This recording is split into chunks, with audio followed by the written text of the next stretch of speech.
Chase. This is Scott Johnson on behalf of Hopkins Farm Broadcasting in Shelbyville, Tennessee, Bedford County, about 50 miles southside of Nashville, 25 miles south of Murfreesboro, and the lovely, rolling, and still a little bit brown hills of southern Middle Tennessee.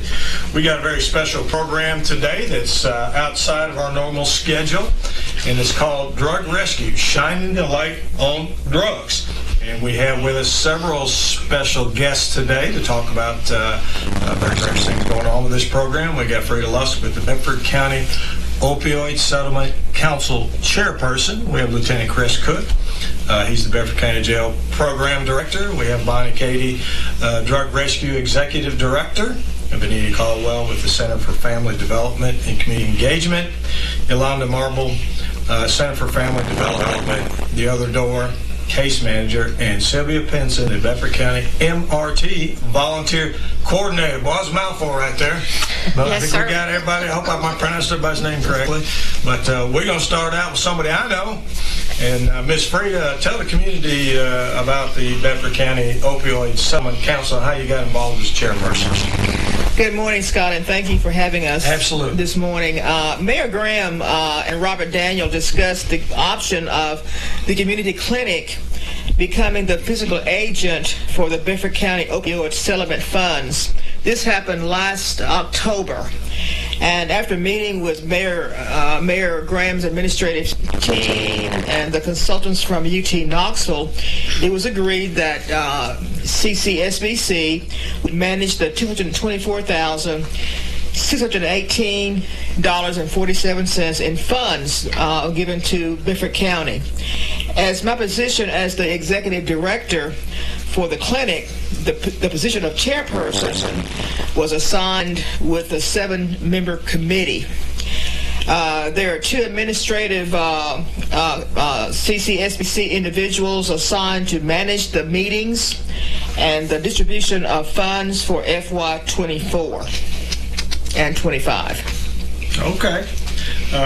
Lieutenant Cook, how much money are we talking about, Frida? The first round of grants... Thank you. That money's important. I almost forgot about it. Okay, the first round of grants was $81,974. Say that number again. $81,974. Okay. Who's the grantee?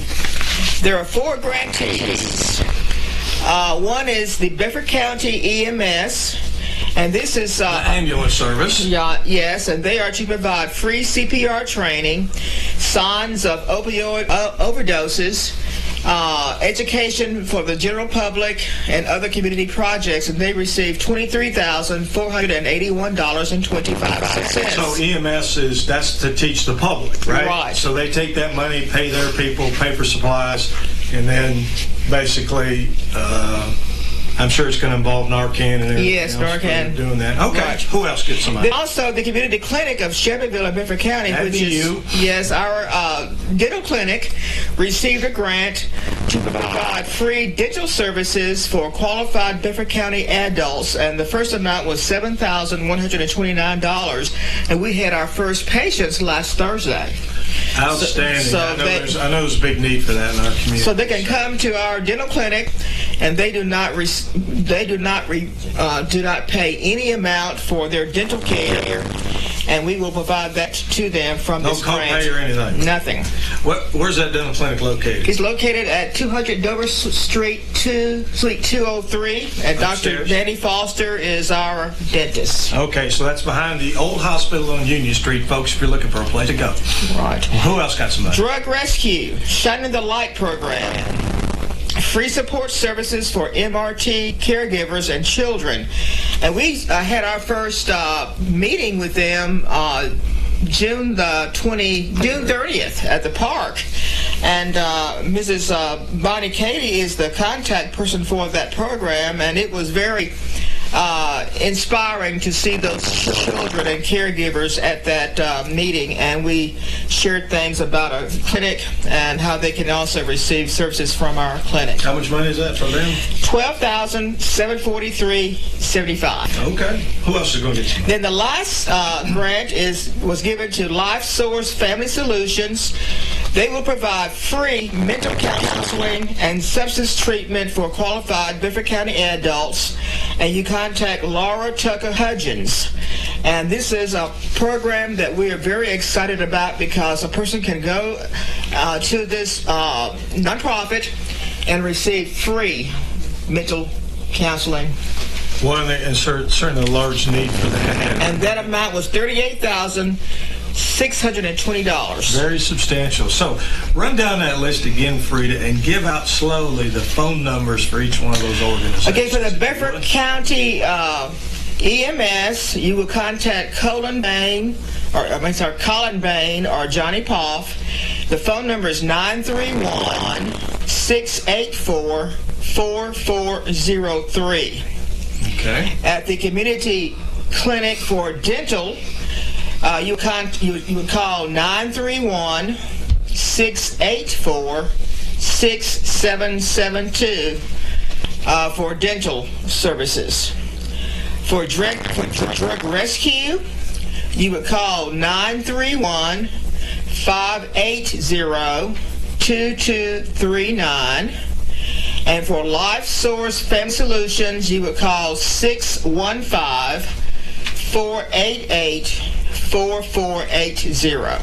Just for our listening audience out there, in case you didn't get those numbers written down, you have any more questions, we'll have the list here at the radio station, and you can call in and the WLIJ here and get those numbers. You got anything else on that, Miss Frida, before we move on? I think that's it. All right, for now anyway. Yes. We'll get back to you at some point. Yes, sir. Because we're going to talk to Mr. Lieutenant Cook here about who works at the Bedford County Sheriff's Department at the jail out there. If you would, Chris, tell the community when you started number one, what does MRT stand for? And, for our listening audience and other programs at the jail, what does it stand for? So in 2022, we decided we were going to start offering programs at the jail. This is for the inmates. Yes, sir. Okay. Males and females. Okay. We settled on MRT, which stands for Moral Recognition Therapy. Okay. It was a program developed for people who had done everything else. So they've been to rehab, they've been through countless programs while they were in prison or in a county jail, and nothing ever stuck. For whatever reason, they just could not get out of addiction. That's what MRT was developed for, and that's why I liked the program. And I went to the training to facilitate that program in January of 2022. We started our first class in April of 2022, and then we just built an entire program around MRT. It is our base program, but the females have 13 other programs they go to. They have parenting class, they have GED, they have anger management, codependency. So a lot of other things that they go to, and the guys, they have 11 other programs besides MRT. They have to take MRT first to get into the other programs. Yeah, I've seen that list. That's an extensive list of opportunities for the inmates to hopefully better themselves and kind of figure things out. So what are the steps in completing the MRT program? Well, MRT is a 12-step program. It starts out with honesty, that's step one, and then trustworthiness is step two, and following rules is step three. Those are the behaviors we're focusing on as they go through this process. Step 12 ends the program. It's freedom. A lot of people are in prison without being incarcerated. The general public, there's sort of this perception that people can just quit using drugs anytime they want to, and it's not correct. So once they get to step 12, they are free from addictions, and that's sort of how it goes. All the other steps in the middle, the first 3 are the behaviors that we want to modify, and then everything else is sort of making a plan and committing to change. To being drug-free. Yes. Okay. Explain the formal graduation special party for the children and loved ones when somebody graduates from the MRT program. So when we started the program, Ronald Prince, who was our jail administrator, I told him a lot of the people that we're dealing with have never completed anything. They didn't graduate from high school. They make plans and then they give up. A lot of what they've known is failure, okay? So when we started talking about doing our very first graduation, I told us I want to make it over the top. I want it to be big. I want them to know that this matters. So we have a 2-hour graduation. The ceremony, kind of like a high school graduation, it lasts about 30 minutes, and then they get an hour and a half to spend with their family. So you actually bring the faith visitors into the sheriff's office? Or no, sir. Well, we started out, we were doing it at the court. Courtrooms? Yeah. And then we moved it to one of the churches here in town. Oh, okay. The Pentecostal church on Green Lane. They opened their doors to us. And, yeah, we just wanted it to matter. It means a lot to them, and we wanted them to see that it meant a lot to us also. You know, I haven't been to one of those, but I've certainly seen the photos. I've seen some big smiles on some faces. So it obviously means something. Well, we live stream it, so okay. If you can't come, okay, it's on. We live stream it. The church does, and they put it on our MRT webpage, so Facebook page. Okay. What a great idea to recognize completing something, because that is a big deal for their families too, not just for them. So, well, ultimately, all the things that we do in MRT, it all boils down to building confidence. We're taking people who have suffered significant trauma in their life, and that's the part that we as a society, we don't understand the link between trauma and addiction. We think it's a choice, but we don't understand that trauma plays a significant role in addiction. And what we do through this whole process of MRT is we give them confidence. And once we give them, they learn confidence and they start to build that self-esteem naturally comes along with that. And by the time, from the time they start to the time they end, it's like looking at two different people. And what we really taught them is to be confident adults and make good decisions. I know you guys have had this program for a little over 2 years, right?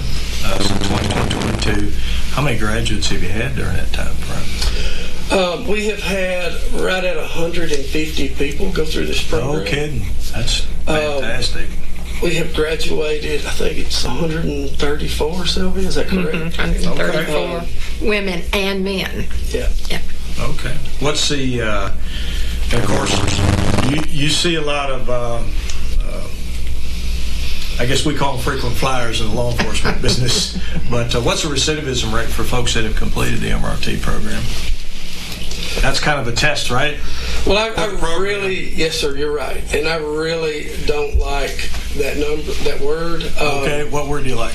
I'm a big baseball fan. Okay. And you watch a baseball game, that's right. Yeah. And you see a batter get up to the plate, and they show his batting average at 320. Yeah, and most of us will lose our job if we only get it right a third of the time. That's right. That's right. And I agree. Yep. You know, how popular would baseball be if a guy got up to bat and said, well, he failed 70% of the time. 60, 680, you know. But, yeah, you're right.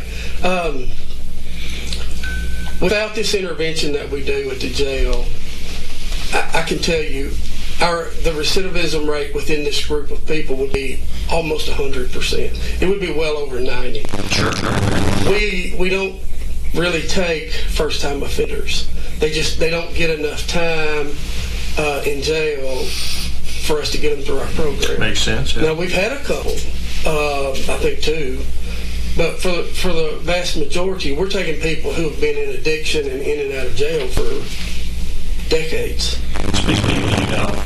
As a jail, it's people you know. Correct. Right. Yeah. So, without this intervention, the recidivism number would be almost 100%. Certainly. Yeah. Currently, the number that I would report to the state, it is 6.7%. That come back. That come back. Yes. Only 6.7%. Only 6.7. Now, there's a better number than that. What's the better number? Of the people that have completed the program, they went through it, they completed it, they graduated, the number is 3.7. So, 3 people out of almost 150. Pretty good odds. I don't know anything in corrections, and I've been around it all my life that's got that kind of numbers. I'm just saying. I mean, just from my personal experience. And folks are talking to the Drug Rescue Shining the Light on Drugs program, the folks involved with that. We're going to take a 60-second break and be right back. At Dr. Hasty Family Eye Care, they strive to bring you excellence. Their family-friendly atmosphere makes going to the doctor a breeze. They provide their patients with in-depth eye exams with same-day glasses, a wide selection of name-brand frames like Ray-Ban, Versace, Coach, and more. They also have contact lenses and are able to treat ocular diseases and eye injuries. Need an eye exam? Trust Dr. Hasty and Family Eye Care, located at 605 North Main Street in Shelbyville, directly across from the U.S. Post Office, 931-684-2020. When shopping for home furnishings, you want to shop with a name you can trust, who has the best name for durability and affordability. Try Kincaid Service Company, a hometown source to get you the top brands for less with wide selection, multiple financing options available, and best of all, honest folks that care for their customers. Give them a call at 931-684-5662 for all of your appliance, furniture, electronics, and new mattress needs. That's Kincaid Service Company in Shelbyville. Folks, this is Scott Johnson with Hopkins Farm Broadcasting here in Shelbyville, Tennessee, Bedford County. We've been talking with the folks that are involved with the Drug Rescue, Shining the Light on Drugs program here in Shelbyville, Tennessee. We just got through talking to Lieutenant Chris Cook from the Shelbyville Sheriff's Office and jail out there about the MRTT program. And we're going to move on now to Ms. Bonnie. Tell us why and when did you start the Drug Rescue, a nonprofit agency? Well, on February the 26th of 22, okay, I lost my 20-year-old grandson to a fentanyl overdose.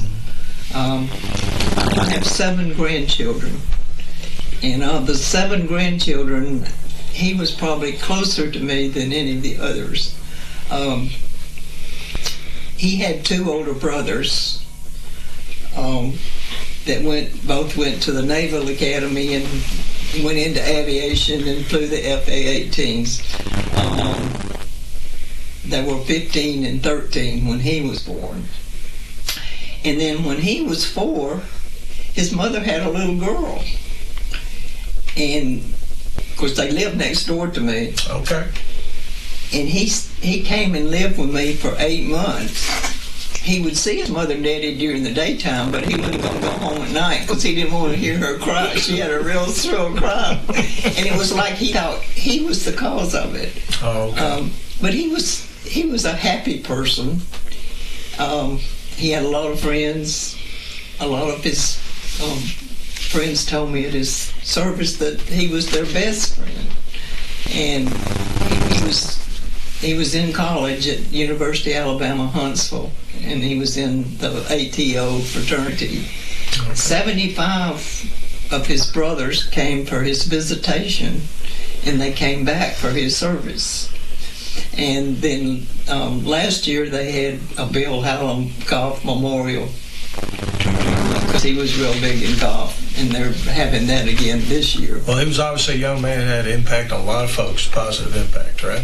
Right. You wouldn't think that he went through trauma, but sometimes you never know what is trauma to be. Truer words have never been spoken, He had admitted to us on January the 1st, 22, that he had been taking this pill, which was a fake pill that had fentanyl in it, that a friend had got him to try. Mm-hmm. He tried marijuana in high school.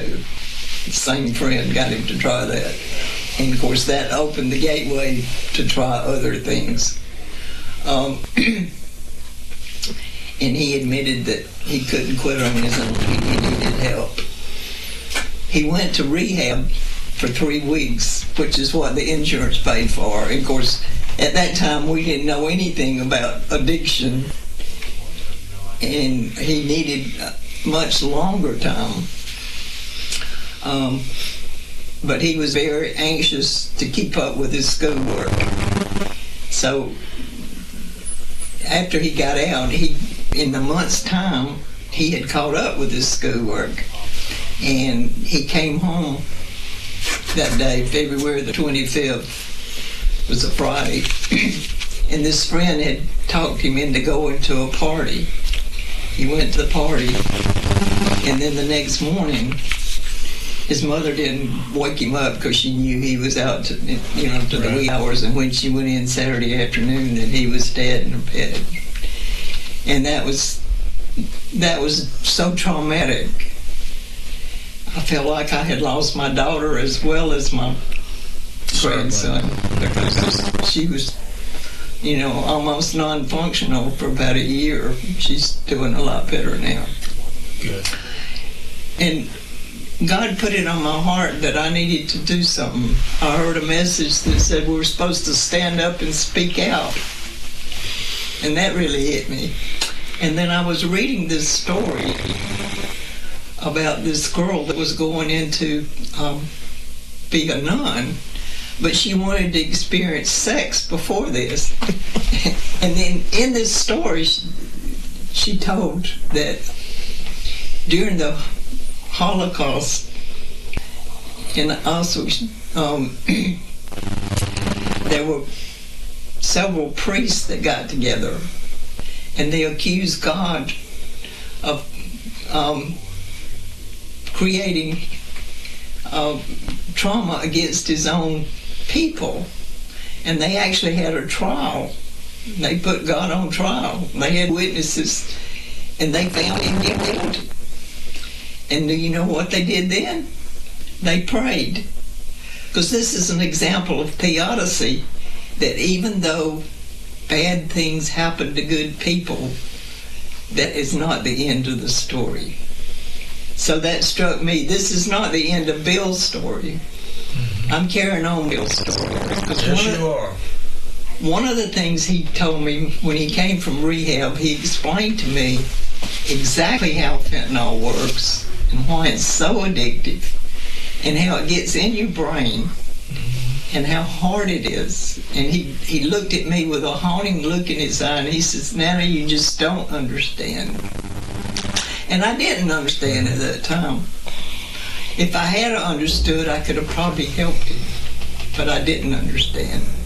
And so that is why I have started Drug Rescue, to help educate people and to shine the light on drugs and to empower people to stand up and speak out. And then also to help people find rehab when they want to escape. So it's kind of a two-pronged thing, is to educate folks. I talk about your organization, Drug Rescue, and then to refer folks if they need help. Right. Okay. And I mean, there's a lot of help you can do in healing.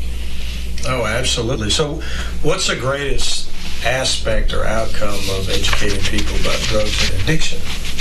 for your Well, I guess the greatest aspect would be that we would reduce the demand for drugs. Certainly. Because it's really a supply and demand. And if we can reduce the demand, then the supply would go away. Yeah, because it's certainly a scourge that it's all over the country. It's not just Bedford County. It's everywhere. Yes, it's every day. I think they call it epidemic. It's died of a fentanyl overdose.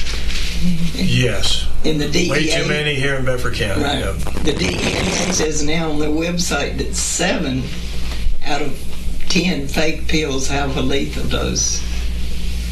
That's like playing Russian roulette with more bullets than the Bonnie, it truly is. It truly is. If it's 70% have that level, folks don't take that chance. I know it's easier said than done. Anyhow, well, thank you for sharing your story with us and how you came about to get involved with this program. And thank you for doing all that good work to help folks here in Bedford County. I said, God, he would wake me up in the middle of the night, and I said, God, I'm 85 years old. And he said, well, I don't have a retirement plan. Well, I know I can tell you're on a mission. You have a mission. I have a mission. I have a passion. And true, the good Lord does not have a retirement plan. So anyhow, but thank you for what you do in the community here, Bonnie. Now, Mr. Sylvia. Yes, sir. How did you get involved in it? Well, it all started in April of 22. It all goes back to 2 years ago. Yes, sir. Okay. And Lieutenant Cook and I happened to be in the same gathering. Okay. And one of his staff said to me, Miss Sylvia, you need to meet Lieutenant Cook. He has a program you might be interested in. Okay. Well, we met. The rest is history, right? Right. I'm sorry, go ahead. We met, and we started talking. Well, he'd pause a little bit, and I'm firing questions. And my analogy of that, he looked like Alf in the convertible. I was just firing questions. And when that true, yeah. Can't imagine that, Chris. Anyway. Yeah. So he invited me to come and meet the ladies. And I did. And guess what? I am totally hooked on MRT program. Whatever Lieutenant Kids needs, I'm the community connector that tries to help him make it happen. And you think about it, obviously Chris has a captive audience, yes. So to speak. I mean, really. And they're going to be there, some of them for months. And, what a great opportunity to have, it sounds simple, but productive time to do something. Yes. And especially the ones that want to do it. I know some don't want to do it, yes. I'm sure. Mm-hmm. But they have to ask. They have to ask to do it? You don't basically tell them, you got to go do this. Mm-hmm. They have to want to do it. They have to send me a request. That's a formal request to go. Excellent. And he interviewed to see if they get so. Basically, that's one of their first achievements, just getting in the program. Yes, sir. Okay. All right. Now, Sylvia, what's your involvement? What do you do with MRT? Well, actually, what do you do? When Chris gets ready for graduation, he called me and he said, he told the story earlier. Mm-hmm. He said, I want them to have the nicest graduation. I said, I got it in the garage. Let's roll.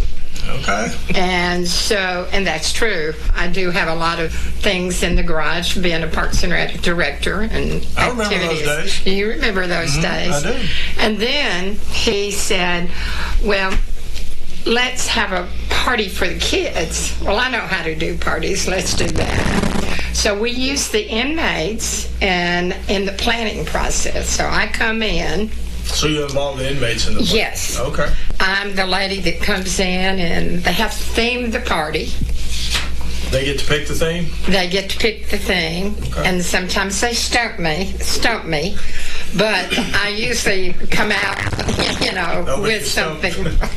But taking the Parks and Rec, the programming mind I have, we have been able to provide what they need and theme the party, and after that, they decorate, they theme it. I provide everything, and I'm always anxious to see what it looks like. And it's wonderful, right, Chris? It is, yes. The creativity that That's a good point, being creative. Getting that creativity. Outlet, yeah. The first class of men was kind of funny because they had heard about the women. So I walked in, they go, Miss Sylvia, we don't cut, paste, glue, or glitter.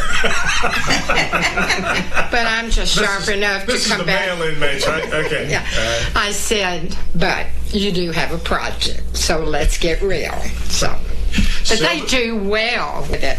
So. Well, I think it's, I didn't think about it before that much, I guess, but it's so critical to give that recognition when you reach a certain level and attain something. So what a great idea. When I was Sylvia Penson. That's her name from now on, Party Penson. I got a lot of names these days. That's right. It's going to be Party Penson. Right. Folks, we're talking to folks that are involved with the drug rescue, shine the light on drugs here in Bedford County. We're going to take a 60-second break and be right back.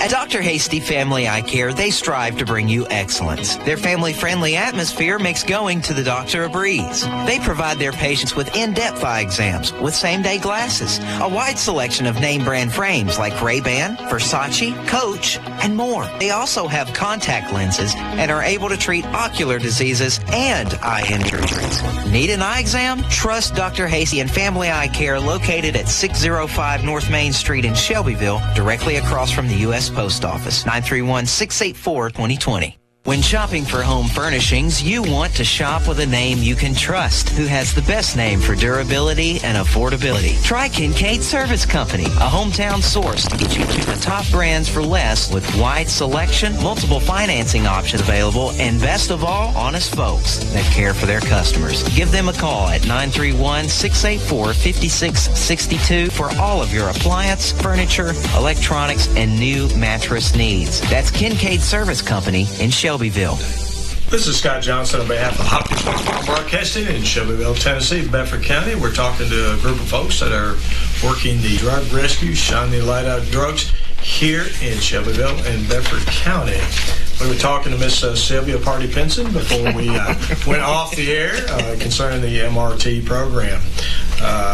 Ms. Bonita, as a community engagement of the Center for Family Development, how'd you get involved in the MRT program? Your turn. My turn. Your turn, yes ma'am. I have a grant that we've had at the Center for Family Development for 12 years to be able to do parenting classes free to the community. And I had been going to Lewisburg to the Buffalo Valley Treatment Center, and they had changed a lot of things around, and I was kind of looking for a new place to be able to teach parenting classes, and got a phone call from Lieutenant Cook and asked if I could come out to the jail and talk to he and Mr. Print. And so. Have you been to the jail before? Yes, sir. Oh, you have been to jail before? Well, that's another program. Go ahead. Yeah. So we went out, talked, and he invited me to come to one of the ladies' classes, and I went and... As part of the MRT program? Yes. Okay, all right. And started that week, and that was nearly 2 years ago. Okay. I can see this all evolved and developed and hit the ground running 2 years ago. A little over 2 years ago. Correct. And doing that. Okay. So you just got to mention that you teach the parenting classes? Yes, I do teach the parenting classes. I teach the nurturing parenting curriculum, as well as building strong brains, which talks a lot about, of course, brain development in children, as well as how trauma rewires the brain. And that in itself can also, leads into addiction. So there's a lot of hard lessons that the ladies hear, and well, they need to hear it, right? They do. And now we're also doing the MRT parenting and family values curriculum as well. So that's another curriculum other more than okay. We stay busy. Sounds like you have a lot of folks coming out there, Chris, doing a lot of different things. Yes, sir. We have almost 100 volunteers. Community volunteers. Kidding. Volunteers, which is, I can tell you, is unheard of in a county this size. I didn't know it was that many. I'm glad you said that number, because nowadays it's so hard. You know, you see a lot of civic clubs are smaller than they used to be. It's hard sometimes to get people to give back in their community.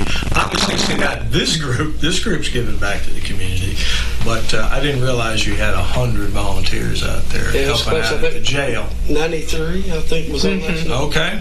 Well, good for all you folks out there doing that. Thank you for what you do. Tell them that they have to go through a 4-hour training to be able to. Well, that's state required, right? That is state required. I remember you taking that class. Yes. Back in the day, the mandatory, basically working with inmates and dealing with inmates and that sort of thing. That's so right. It kind of makes sense. You need that orientation, quite frankly. So I know you do that with a lot of church volunteers, right? You've been doing that for years, I guess. Yes. Out there. Okay. Yolanda, is there anything else you want to say, Benny, before we get off what you guys do? Can't think of any. Okay, all right. I just want to make that. But if I do, I'll let you know. You just jump right back in there. We're going to talk to Yolanda right now, though. You know, as the other door case manager at the Center for Family Development, how'd you get involved in the MRT program? Miss Kay Bartley invited me into the MRT program at a local church. She said Lieutenant Cook would be over it. Well, that's a constant theme. I keep hearing his name for some reason. Lieutenant Cook and I are best friends. Okay, all right. We're close. We grew up together. So I had been working out of town a lot, so I said, yeah, I'm going to surprise him. So I did surprise him, and then he asked me, well, come to one of the, the classes. I came to one of the female classes. And had you been to the jail before? No. Okay. Unlike Miss Banana. Okay, go ahead. I really enjoyed the classes, the way Chris interacts with people. He's always been a good person. I'm just going to say that. He'll probably give me $1 after this. But for saying that. But it's inflation. Anyway, it's about 50 now, but go ahead. But he's always been a good person, and he values people. He doesn't judge people. He wants to help people. Correct. And I'm a social worker, and I'm in that same field where I want to help people too. So this program is a really good program, and I was just excited to be part of it just that one time, and I plan on still being a part of it with Miss Sylvia and Miss Benita and Miss Bonnie as we work with the MRT families. Okay. So what all do you guys do? Well, we've had that first family picnic meeting, and then we're going to do a backpack August the 27th. I'll be involved with that at one of the local churches to give out backpacks for the families. We'll tell you more details. Oh, more to follow. More to follow. More to follow. So how's the other door funded? How are you guys funded? The other door is funded by the Healing Trust, and Miss Frida is involved with that. Yes, she is. Mm-hmm. I see those financial documents every day. But anyhow, okay. All right. Well, good deal. I tell you what, folks, we're not quite ready for a commercial break yet. We're getting close. Real quick, Scott, can I say something? Yes, certainly.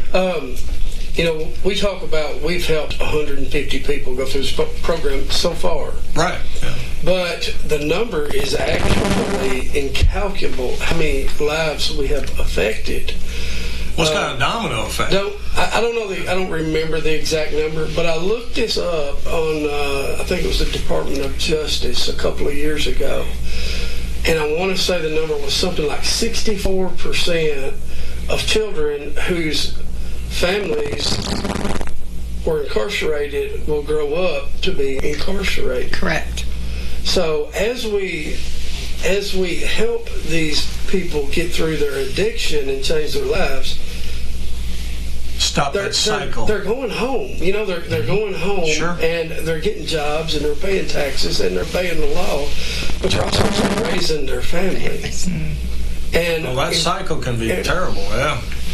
And so, just with this group of people that's going through this program now, we're affecting 2 or even 3 generations down the line of people that we may never meet because we interceded at a time when they were still children. It's hard to put a number on that, but it's exponential. There's no question about it. Because I know you've been in corrections for a while. You've probably seen the parent and then the kid come to jail later on. Grandparents. Grandparents, all 3 generations. Yes. Do that. So that's a good point, Chris. I'm glad you brought that up because that's one of those, it's tangible things that it's hard to put a number on it, but stopping that cycle is so critical for future generations. It's absolutely a real thing. I think it's time for you, Frida. We're going to go back to you right now. When did your board start advertising the Bedford County first opioid grant cycle? When did that happen? I want to make a comment concerning Chris Cook. Oh, here we go. Another testimonial. Okay. Our dental clinic is excited about providing those dental services to those individuals. Okay. We had our first patient last Thursday, and we just want them to understand that we want them to come and not pay anything. And the county is not paying anything. We are going to be using grants to provide these services. You know, you make a good point, Frida, because as Chris well knows, if somebody's incarcerated, the county's obligated to give them medical care and pay for it. It's not under insurance. Right. So that provides an opportunity for the county to pay less. Right. So we want to help the county. I'm glad you brought that up. So we want to be good stewards. Absolutely. Scott, the application process started from our meetings. We started meeting January of 2023. And 2024, I'm sorry. And we met for 6 months. And the applications guidelines were posted on the Bedford County government and clinic websites. We had the applications available February the 1st of 2024. The deadlines were April the 15th, 2024. The grant administrator and I processed and pre-screened the applications and emailed the documents to all of the members of the committee. We received 6 applications, and the 7-member committee reviewed legal documents and their for-profit applications. We did review their application, the budget and work plan templates, and the application process was very, very difficult because we were following the state guidelines for this program. A scoring system was established by the committee, and the highest number of scores received approved funding. And we approved, out of the 6 applications, we approved 4, and we mentioned those earlier in our broadcast. And they were approved by the 7-member committee in May of 2024, and checks were delivered in June of 2024. Making things happen. Yes. Outstanding. We appreciate that, Ms. Free. Folks, this is Scott Johnson on behalf of Hopkins Farm Broadcasting. We're talking to folks involved with the drug rescue, Shine the Light on Drugs. We're going to take a 60-second break and be right back. At Dr. Hasty Family Eye Care, they strive to bring you excellence. Their family-friendly atmosphere makes going to the doctor a breeze. They provide their patients with in-depth eye exams with same-day glasses, a wide selection of name-brand frames like Ray-Ban, Versace, Coach, and more. They also have contact lenses and are able to treat ocular diseases and eye injuries. Need an eye exam? Trust Dr. Hasty and Family Eye Care, located at 605 North Main Street in Shelbyville, directly across from the U.S. Post Office, 931-684-2020. When shopping for home furnishings, you want to shop with a name you can trust, who has the best name for durability and affordability. Try Kincaid Service Company, a hometown source to get you the top brands for last, with wide selection, multiple financing options available, and best of all, honest folks that care for their customers. Give them a call at 931-684-5662 for all of your appliance, furniture, electronics, and new mattress needs. That's Kincaid Service Company in Shelbyville. Folks, this is Scott Johnson on behalf of Hopkins Farm Broadcasting here in Shelbyville, Tennessee, Bedford County. We're talking with the folks that are involved with the drug rescue, shining light on drugs here in Bedford County. And Chris, when we were off the air, we were talking a little bit about the percentage of folks that are in your jail that it's drug related. And just give me a rough number. It doesn't have to be exact, but we're talking 10%. We talking 50%. What are we talking? I would say it's in excess of 90. I would say probably 95%. So either somebody's maybe they're stealing to feed their drug habit, and they get caught and they go to jail, or they're caught driving and intoxicated on drugs for various reasons, right? That's right. Anybody that comes into jail now look, there's always going to be people in jail that need to be in jail, and they don't ever need to get out of jail. I'm not talking about that. Right. Back in 1990, I started at the old jail, and I think we had about 80, we would run between 80 and 90 people in the old jail. When I came back to the jail in 2014, there was 300 people in jail. The difference is addiction, and I can tell you, this old way of thinking that we've always had. People commit a crime, they need to do the time, and they need to sit in there and think about what they did. That's not what's happening, and we've got to change the way we see people who are incarcerated. Yes, there are people in jail that never need to get out, but it's a small percent. Like I told you, 5 to 10%. The rest, if we can separate those people from addiction, whatever crime they committed or whatever it was that got them put in jail, all that stuff goes away. And back to your question, yeah, they're in there. I kind of make a joke about it sometimes, but it's true. They're either using drugs, selling drugs, or stealing to support their habit. And all the other things that we think of why people go to jail, you can almost always link it back to the underlying cause is addiction. So, the bottom line is obviously these programs won't work for everybody. They'll try them.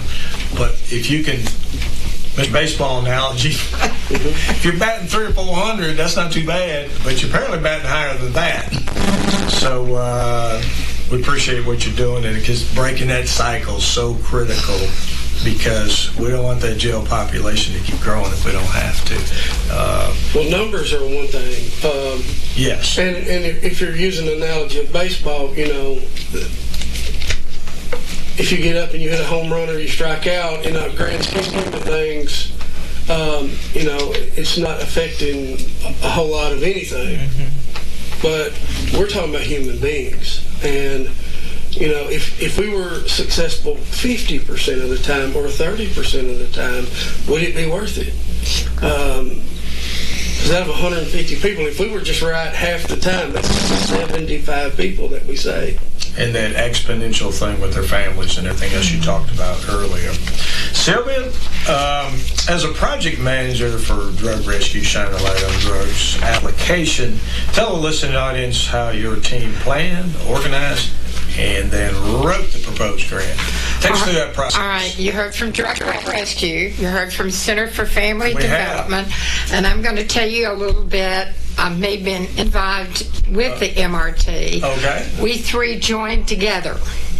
But what was really the key component to all this, we took Drugs Rescue 3 points: to educate, to empower, and to heal. So as we wrote that grant, that's how we based our grant. And so from that, we started off with her Drug Rescue. We printed all these brochures. They're going into schools. We wrote a media. The education piece. And also, we wrote in this a part of the media. After this broadcast, Ms. Bonnie, you will hear 3 PSAs for the next 2 months that she has compiled for the radio station. It's very important, that education piece. From the MRT stand for, we have now put all the funding for the jail graduations, for the children's parties. But at the same time, we added another component, transitional gap.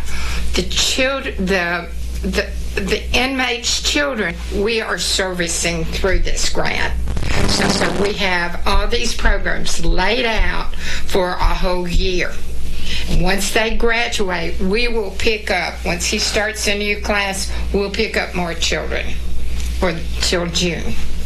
And that we're taking them through different programs to help them because they were traumatized during this process too. Well, I've heard the term traditional gap. Transitional gap. Transitional. We're also helping those guardians. The guardians, yes. The people who have custody of the children, yes. Might be foster care.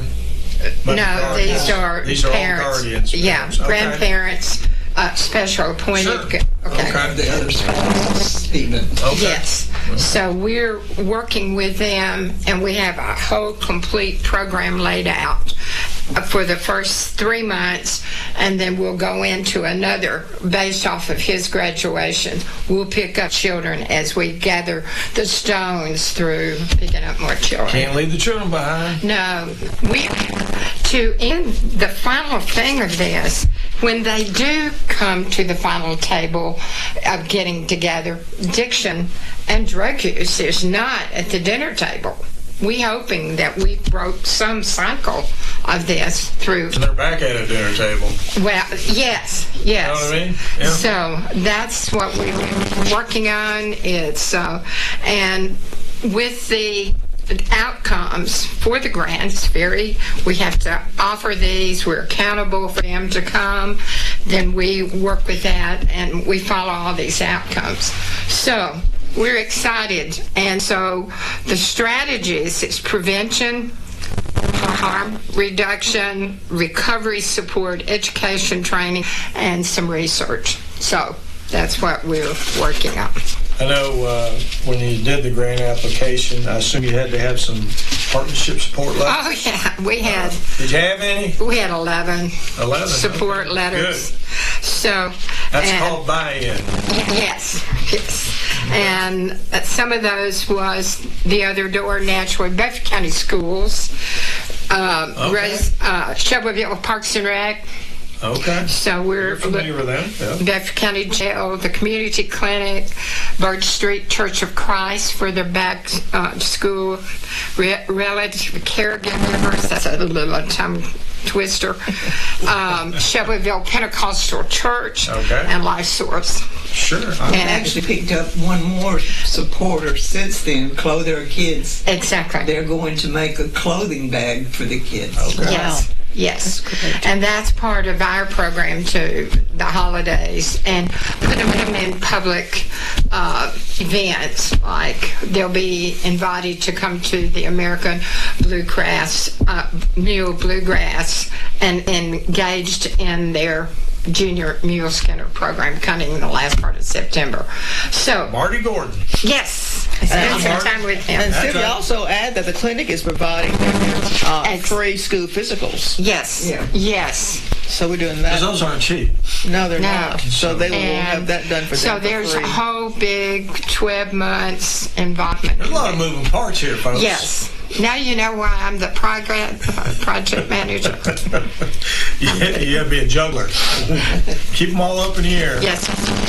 Bonnie, let's talk about the drug rescue brochure and volunteer team and how you and your volunteer team plan to distribute all that here in Bedford County. Well, the brochure is designed to educate. It emphasizes that addiction is a disease. Okay. In fact, it's a family disease that affects the whole family. Well, certainly. And it's okay to say my child has a drug problem. Yeah. Just like you'd say they have diabetes or cancer. If you don't recognize the problem, but it also needs proper treatment. We have our mission. We have helpful websites on there. We have how to talk to your kids about drugs, different ages, and then for the kids, how to say no. And we plan on distributing these to different, I guess, gatherings of people like schools, churches,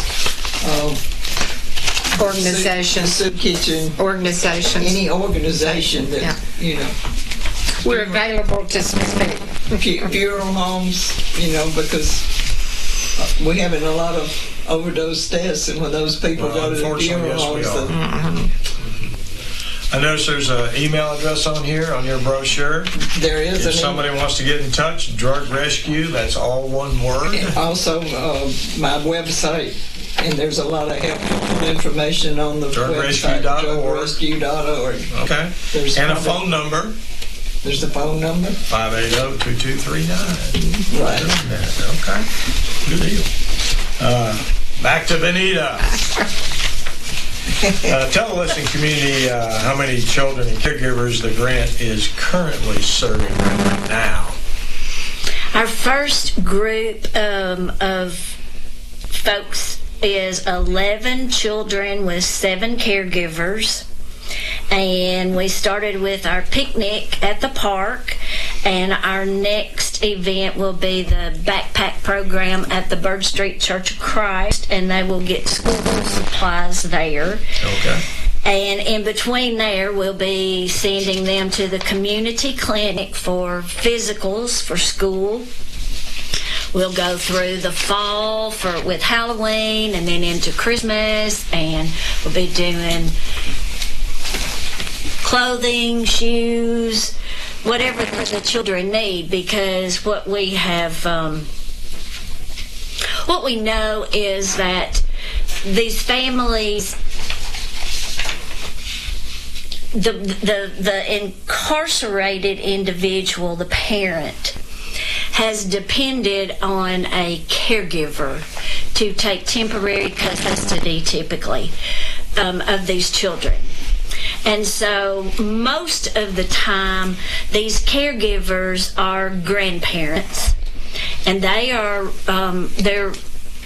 on a very fixed income.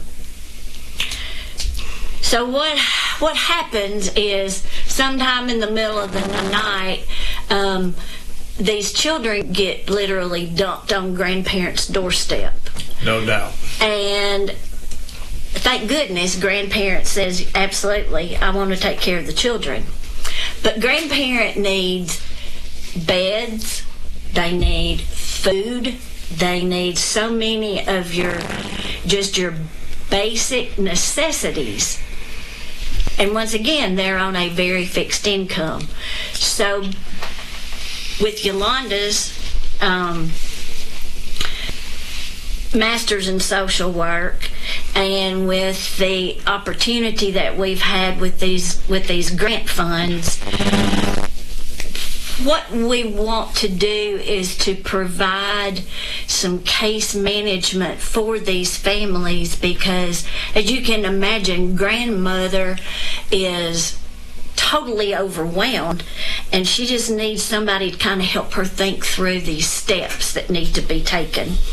And so if we can assist grandparent, caregiver, and the children, because they've got a lot of needs right now that maybe were overlooked, while we're also helping the parent that's incarcerated, this is the best bang for the buck right here. And also add, Benita, that at the dental clinic we see children for free. Yes. Yeah. So they can come to the clinic and receive their dental. A huge, and that dental clinic is open on Tuesday and Thursday from 8 to 5. Yes. Tuesday and Thursday, 8 to 5, behind the old hospital in the Bedford County Business Suite Complex. 203. On the second floor, and there's an elevator. Good deal. We're almost out of time, folks, but Lieutenant Cook, let me ask you something. Because I know I attended a meeting out at the Sheriff's Office, was a couple weeks ago, maybe a week and a half ago, with this Dr. Stephen Lloyd. Yes, sir. Who is this guy? Dr. Lloyd, he's from East Tennessee. He went through addiction. because he's a medical doctor. Yes, sir. Okay. And because he was a doctor, he got the best help and the best treatment. And he came through that, and he saw what normal people get, the level of care they get, and it wasn't anywhere like what he got. Sure. So he, once he came out of it, he wanted to get into recovery. So he found out that pregnant women, like, there were no resources. They couldn't get into rehab. There were no facilities. Nobody wanted them. So that is what he started to specialize in. From there, he sort of just became, he's got this nickname, the drug czar of Tennessee. He advises Governor Lee. He's on a different level than, kind of what I am here in Bedford County. He's statewide. Yes, and when I met him 2 years ago at the program summit, he got to speak. The state asked him to come and speak, but I didn't get to talk to him. He left right after he spoke. And then last year at the program summit, I met him, and I got to actually sit down and talk to him. But like I said, he's working at the state level, and I'm down here. But Miss Sylvia set up a meeting with Senior Recovery, and out of the blue, he shows up. And he went crazy about our program. He went to the garden. He talked to the ladies. They were working. Talking about your MRT program. Yeah, about our program and moral recognition therapy. Moral recognition. Just a reminder to listen to audience. That's right. He couldn't believe that the level of care that these people were getting was being offered inside a jail. So basically, he's wanting to benchmark what you guys do here. Is that correct? He wants to replicate our program and get it out to every county. And he's even told me, I want to get it in every state if that's possible. But let me stop and say something here, because the way I look at programs, no matter what they are, government services, wherever, but if you got somebody else wanting to benchmark what you're doing and spread it out, that's the actual best assessment of what's going on, not necessarily us sitting here talking about what a great program it is. It's when other people recognize your program's a good program and want to move it out to other places. So congratulations on that. But go ahead. No, and that's it was just a happenstance meeting Miss Sylvia set up with Cedar Recovery, and like I said, she said, "Hey, we got a meeting with Cedar Recovery." I'm thinking a 30-minute meeting. I do 30-minute meeting with Sylvia. Yeah. Don't you just send them But when Dr. Lloyd got there, we never went in the building first time. Yeah, we were waiting on another guy to get there, so I took him around to show him the garden, and they wound up staying for almost 2.5 hours, and he was just so overwhelmed by what we were doing. And this is a guy that goes all over the state. Mm-hmm. Yes, sir. I just want to put that in perspective. Okay. Well, I tell you what, and I know you got this out there because I see it when I come out there on volunteer on patrol. But what's this garden all about? You guys have out there in jail, because this is a big garden. Yeah. This isn't like a little 10 by 12 plot. Well, we've got about 2 acres out there. That's what I'm talking about. Food costs have gone up. You got a small farm out there. Yeah, you're right. Food costs have gone up. We blew our food budget out of the water this year. I think everybody has, including us in our own homes, right? That's right. Food's crazy, yeah. So I've been trying for a couple of years to get a garden, and I guess it took that. It took that to get this thing going. But for me, I'm teaching people to be different, right? I'm teaching them confidence and self-esteem, but how do you teach work ethic to a person that's never worked?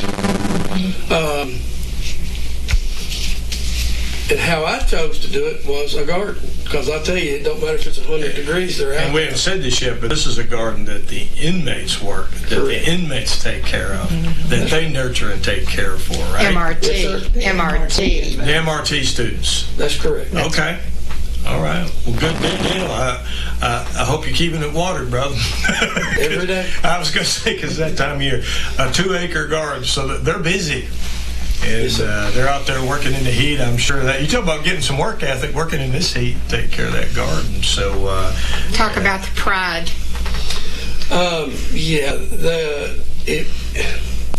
Listen, I give tours all the time. People come out there and want to see it. Want to see the garden? I take them through. I hadn't turned anybody away. Okay. I say that now. I'm probably going to get overwhelmed.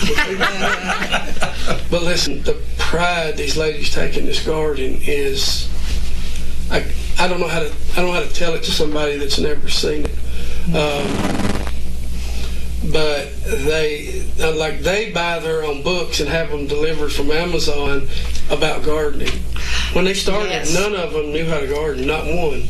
I had one lady that had... They're buying books like through their commissary and getting garden books. Their own money, and they are into it. Gardening because they dirt therapy. Dirt therapy. I like that. Dirt therapy.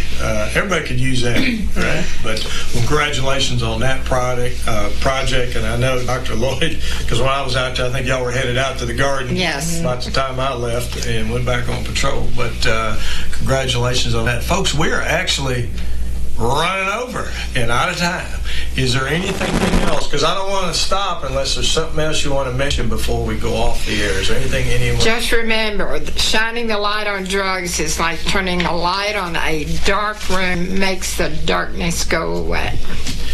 Roger that. We appreciate y'all coming in today. Thank you. Everybody to shine the light. We do need to shine the light, but I tell you what, we appreciate you more than y'all coming in today, and that's working this and making this happen here in Bedford County and hopefully breaking that cycle. Yes. No matter what the percentage is breaking the cycle and having folks become productive citizens here in Bedford County. Folks, we've been talking to, I'm going to go down the list right here before we go off the air.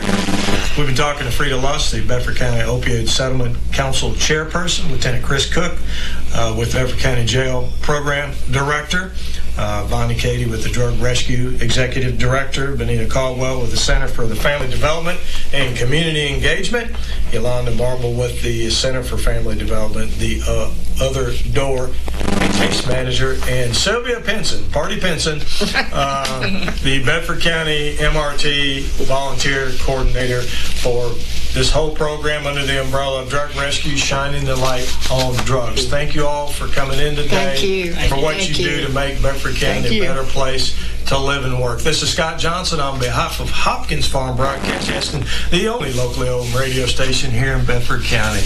Until next time.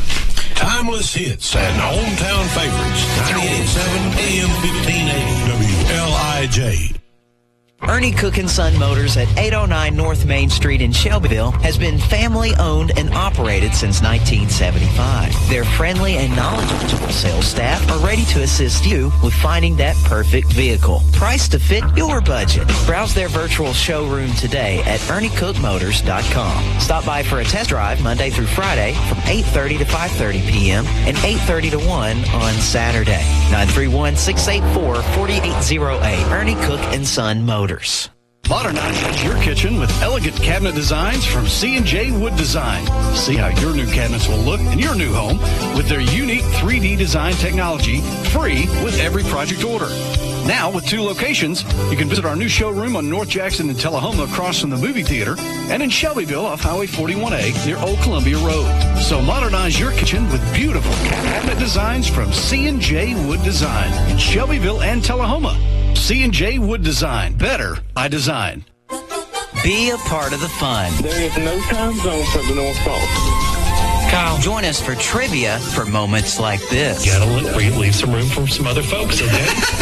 You're having a field day. I know you're having fun. That's Monday, Wednesday, and Friday from 2:30 to 3. It's trivia on WLIJ. Brought to you by Corner Cleaners, Cataldo Auto Repair Service Center, Doak Howell Funeral Home, and by Clanton Pipe and Supply. So come play trivia Monday, Wednesday, Friday from 2:30 to 3 and get in the box. In the box again. When it comes to your vehicle, you can wait until it's too late. Stay on the road worry-free with Cataldo Auto Repair Service Center, Bedford County's auto repair experts. Their qualified technicians can provide you top-notch services for all makes and models, ensuring worry-free repairs. Cars is committed to excellence, keeping you safely on the road and saving you from those unexpected breakdowns. Go see them on Blackman Boulevard in Wartrace. 931-389-6800. Proud sponsor of the NASCAR Cup Series on WLIJ. Get your construction project to the checkered flag with Lee Adcock Construction from the ground up. From industrial and commercial to churches, schools, warehouses, and concrete. Lee Adcock Construction will see you to the checkered flag. They pride themselves on doing quality work to the customer's satisfaction from the ground up. Call now, 931-684-1771.